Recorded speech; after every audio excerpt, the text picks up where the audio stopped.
وعلیکم السلام ورحمۃ اللہ وبرکاتہ۔ آپ نے ایک جو طلاق کے حوالے سے بات پوچھی ہے کہ کسی نے اس طرح فون کے اوپر ایک سے زیادہ دفعہ طلاقیں دے دی ہیں، غالباً 3 دفعہ ہی دی ہیں، تو ان کو تو اہل سنت والے یہی کہہ رہے ہیں کہ اب ان کی طلاق ہو گئی ہے، تینوں طلاقیں ہو گئی ہیں، اب کوئی چانس نہیں ہے، اور حلالے کے بغیر کچھ نہیں اب ہو سکتا۔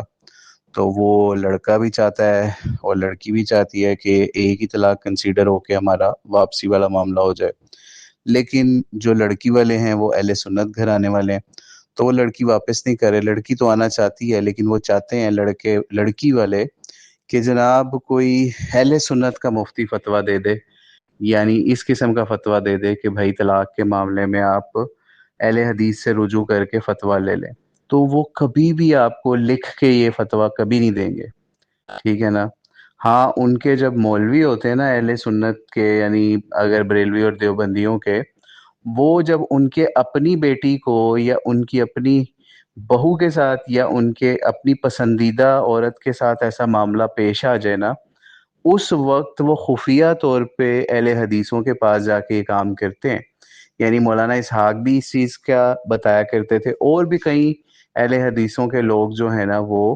آف دی ریکارڈ یہ بات بتاتے ہیں کہ جب یہ اہل سنت کے مولویوں کے اپنے گھروں کے اندر یہ معاملہ پیش آتا ہے کہ جہالت کے اندر کوئی 3 دفعہ طلاق طلاق طلاق بک دیتا ہے نا، جو کہ ویسے بھی خلاف سنت بھی ہے، خلاف شریعت بھی ہے، اور جس کے اوپر انہوں نے یہ فتویٰ لگایا جی 3 دفعہ چپیڑے مارو گے تو 3 ہی کنسیڈر ہوگی، 3 دفعہ مکے مارو گے، 3 دفعہ فائر کرو گے 3 ہی ہوں گے نا تو پھر یہ طلاق بھی 3 ہے، چاہے وہ جتنی مرضی چیزیں وائلیٹ کر لے، عدتیں ہر چیز وائلیشن کر دے، ٹھیک ہے نا۔ یعنی آپ یہ دیکھیں کہ یہ لوگ اس لیول کی جہالت پہ فائز ہیں کہ اللہ تعالیٰ نے جو طلاق کا قانون اتارا اس کے اندر تو عدت تھی، ٹھیک ہے نا، اور عدت کتنی تھی؟ 3 حیض تھی۔ ایک طلاق دیں گے اس کے بعد 3 حیض کی مدت یا 3 مہینوں کی بھی جسے آپ کہہ سکتے ہیں جنرل، ٹھیک ہے۔ کیا ان 3 طلاقوں میں علیحدہ علیحدہ سے 3 عدتیں ہوئی ہیں؟ نہیں ہوئی، ٹھیک ہے۔ 3 علیحدہ موقعوں پہ ہوا، یہ کام نہیں ہوا۔ کیا 2 چانس دیے گئے ہیں؟ قرآن کہتا ہے الطلاق مرتان، کہ طلاق جو ہے وہ تو 2 دفعہ ہے، یعنی آپ کو قرآن واضح کہہ رہا ہے کہ آپ کے پاس 2 چانس ہیں، ٹھیک ہے، اس عورت کو بسانے کے 2 چانس ہیں، اتنا واضح کہہ رہا ہے۔ پھر بھی ہمارے جو اہل سنت کے لوگ ہیں، مفتی ہیں، یہ صرف اور تقلید بازی کے چکر میں، یا حضرت عمر رضی اللہ عنہ کے دور کے اندر ایک انتظامی امور کے لحاظ سے اس وقت کا صرف ایک فیصلہ ہوا، یہ ساری چیزیں دیکھنے کے باوجود کہ حدیث کے اندر یہ چیز آ رہی ہے کہ ابو بکر کے دور میں بھی، حضرت عمر کے ابتدائی دور میں بھی، اور سب سے بڑھ کے نبی علیہ الصلوۃ والسلام کے دور میں بھی ایک ہی کنسیڈر کی جاتی تھی جو کوئی اس طرح کر گزرتا تھا 3 اور 1 والا سین ایک مجلس میں، ٹھیک ہے نا۔ تو وہ سب چیزیں یہ پاؤں تلے رون دیتے ہیں۔ تو آپ اگر اس میں ہے نا، مطلب آپ تو اس کو ہم خوش فہمی کہیں گے یا پھر پازیٹیو سینس میں کہیں گے کہ آپ ایسے فتویٰ کو تلاش کر رہے ہیں لکھا ہوا، چاہے وہ مفتی طارق مسعود کے وہاں سے آ جائے، ٹھیک ہے، جن سے آپ نے رابطہ کیا، آپ نے بولا کہ وہ جامعۃ الرشید سے کہیں سے آپ فتویٰ مل جائے کہ یار آپ دوسرے مسلک سے فتویٰ لے لیں، اہل حدیث سے لے لیں تو آپ کا گھر بستا ہے تو بسا لیں، کبھی بھی نہیں دیں گے وہ فتویٰ۔ یعنی اگر انہوں نے ایسا فتویٰ دے دیا تو سمجھ لیں انہوں نے اپنے مسلک کے ایک مسئلے کی قبر کھود دی، ٹھیک ہے نا۔ تو وہ اپنے ہاتھ سے اپنے مسلک کی قبر تو نہیں نا مفتی طارق مسعود کا مسلک کھودے گا، ٹھیک ہے نا۔ تو اس لیے اگر وہ کبھی ایسی بات بھی کریں گے تو وہ غیر لکھے ہوئے کریں گے، کیونکہ انہوں نے اپنے مسلک کی قبر نہیں کھودنی۔ تو اس لیے مسئلہ یہ ہے کہ لڑکی والوں کو یا لڑکے والے جو بھی اڑا ہوا ہے، آپ صرف ان کو یہ سمجھائیں کہ بھائی تم اس مسلک کو لات مارو، تم اسلام کے مسلک کے اوپر آؤ، قرآن اور سنت کے مسلک کے اوپر آؤ، اور اس کے اوپر تمہیں اگر دنیا کا کوئی بھی عالم دین اپنی ذمہ داری کے اوپر یہ فتویٰ دے رہا ہے کہ میں بھائی آپ کو اللہ کے نبی کی سنت کے حساب سے، قرآن کے طریقے کے حساب سے طلاق کا یہ فتویٰ دے رہا ہوں، کہ جو آپ نے طلاق طلاق طلاق 3 دفعہ ایک بول دیا غصے میں آ کے جس طرح بھی، خوشی میں یا جس طرح بھی، تو یہ ایک ہوئی ہے ہمارے ان کے نزدیک جو مفتی یہ فتویٰ دیتا ہے۔ تو آپ سارا کچھ اس کے سر پہ ڈالیں کہ ٹھیک ہے مفتی صاحب، آپ نے اللہ کے قانون کے، شریعت کے حساب سے ہمیں فتویٰ دیا، ہمیں قبول ہے، ہم اپنی زندگی کا آغاز کرتے ہیں، ٹھیک ہے۔ مارے ٹھوکر ان مفتیوں کو جو کہ اس کے خلاف فتویٰ دے رہے ہیں، اور کیا ضرورت ہے ان کے پاس جانے کی آپ کو؟ ٹھیک ہے نا، یہ آپ اس تقلید کی لعنت سے باہر نکلیں، اور جو بھی کوئی مفتی اہل حدیث آپ کے گھر کو بچانے کے لیے، ٹھیک ہے، میں خود اہل حدیث نہیں ہوں، آپ کو بھی پتہ ہے اس بات کا،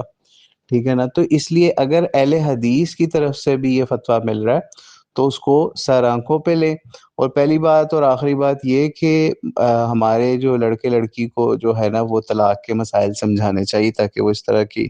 مفتیوں کے ہاتھوں میں کھلواڑ ہی نہ بنے، ٹھیک ہے نا۔ لیکن مسئلہ یہ ہے کہ ہمارے جو ہیں وہ لڑکوں کو یہ طلاق دینے کا طریقہ ہی نہیں پتا ہوتا، اپنے اوپر سیلف کنٹرول ہی نہیں رہتا، اسی لیے پھر حضرت عمر نے سزا کے طور پہ ان لوگوں کے اوپر یہ معاملہ رکھا تھا، تاکہ ان کو یہ جو تعزیر کے حساب سے سختی کی جائے نا، کہ یہ جو اللہ کی حدوں سے کھیل رہے ہیں، تو ان کو ذرا اس طرح کی سزا دو کہ تین کوئی ایسا کرے تو پھر ان کو سزا کے طور پہ خاص ٹائم کے لیے کیا معلوم حضرت عمر بعد میں اس کو بدل دیتے یا کوئی معاملہ ہوتا۔ تو اسی لیے امت نے اس چیز کو، پوری امت نے قبول نہیں کیا، نہ ہی امت کا اس معاملے پہ اجماع ہو سکا، یعنی اہل سنت کا ہی خالی اجماع نہیں ہو سکا اس معاملے پہ، شیعہ تو کہیں دور کی بات ہے، ٹھیک ہے نا۔ اہل سنت کا اجماع اس لیے نہیں ہوا کیونکہ اہل حدیث بھی اہل سنت میں اپنے آپ کو کنسیڈر کرتے ہیں، ٹھیک ہے۔ تو اس لیے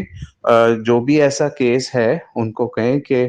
اللہ کا نام لے کے اپنے مسلک کو ٹھوکر مار کے اہل حدیث مسلک کے پاس جا کے فتویٰ لے لیں۔ اگر ان کے پاس بھی نہیں جانا اور آپ کو ہماری بات پہ یقین ہے تو کسی کے پاس جانے کی ضرورت نہیں ہے آپ کو، آپ سمپل رجوع کریں۔ اور حتیٰ کہ اگر وہ اس وقت حیض کی حالت میں تھی وہ عورت، تو پھر تو ایک بھی طلاق نہیں ہوئی، ایک بھی نہیں ہوئی، اگر کسی نے تین بھی دے دیے نا ایسے پاگل پنے کے اندر، اور جو ہے وہ سمجھ لیں کہ ایسی حالت کے اندر کہ وہ یا ہم بستری کرنے کے بعد بھی ایسا معاملہ اگر ہو گیا، یا حیض کی حالت میں بھی انہوں نے تین دفعہ بول دیا، تو پھر بھی تین ایک بھی نہیں ہوئی، پھر تین تو دور کی بات ہے۔ تو اس لیے فوری اس معاملے کو رجوع کریں، اور اگر اس معاملہ کو کیے ہوئے جو ہے وہ 3 حیض گزر چکے ہیں اس عورت کے، یا 3 مہینے گزر گئے ہیں، ٹھیک ہے، یا پھر ایون پریگنینسی میں ہوا ہے، تو پریگنینسی پوری ہو گئی ہے تو عدت وہ گزر گئی، اس کے بعد وہ نیا نکاح کر لیں، ٹھیک ہے نا۔ تو اگر نہیں یہ چیزیں گزری، نہ تو پریگنینسی کا ٹائم گزر گیا، اور یعنی مدت حمل واضح کے بعد بچہ پیدا نہیں ہو گیا، یا پھر اگر وہ پریگننٹ نہیں ہے اور حیض والے معاملات ہیں، تو وہ صرف اور صرف 3 مہینے دیکھ لیں یا 3 حیض دیکھ لیں، اگر وہ نہیں ہوئے تو ویسے ہی رجوع ہو جائے گا، ٹھیک ہے، ویسے ہی صلح صفائی ہو جائے گی۔ اور اگر یہ ٹائم اتنا گزر گیا 3 مہینے کا، تو پھر نیا نکاح نئے حق مہر کے ساتھ کریں، اور وہ جو بندہ ہے اس کو بھی 2 چتر پڑنے چاہیے، اور اس کو چتر مار کے جو ہے نا طلاق دینے کا صحیح طریقہ سمجھایا جائے کہ آئندہ اگر تم نے یہ قدم اٹھانا ہے تو کس طریقے سے اٹھانا ہے، پھر ہی معاملہ سیٹل ڈاؤن ہو سکتا ہے۔ نہیں تو مسلک اور فتوے کے چکر میں اہل سنت کے رہیں گے آپ، دیوبندی بریلوی کے، تو مزید جو ہے نا وہ تباہی بربادی ہوگی۔